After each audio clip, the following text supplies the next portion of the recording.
Kuasa hukum Jeff Smith, Aldi Surya Kusuma menyebut jika kliennya telah menjalani rehabilitasi pada Selasa, tanggal 14 Desember tahun 2021.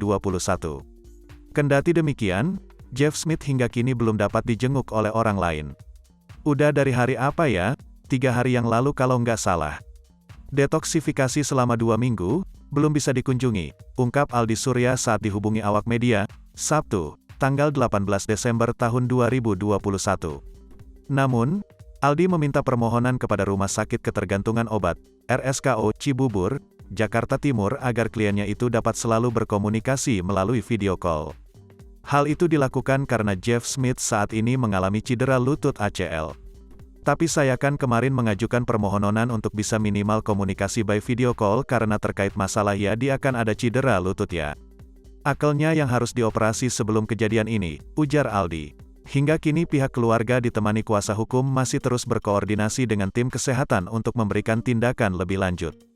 Makanya jadi kita sama keluarga lagi koordinasi dengan dokter ahli saraf karena kan harus diambil dari otot-otot lain, organ lain. Cuma kita lagi cari yang lain dulu baiknya bagaimana, kata Aldi Surya. Sebagai informasi, bintang sinetron Jeff Smith kembali ditangkap polisi karena kasus narkoba. Ini kedua kalinya bagi sang aktor berurusan dengan polisi terkait kasus serupa.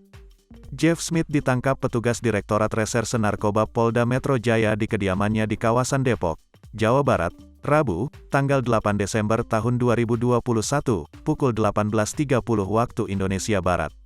Berdasarkan pengakuan Jeff, pria berusia 23 tahun itu membeli 50 butir LSD beberapa hari lalu.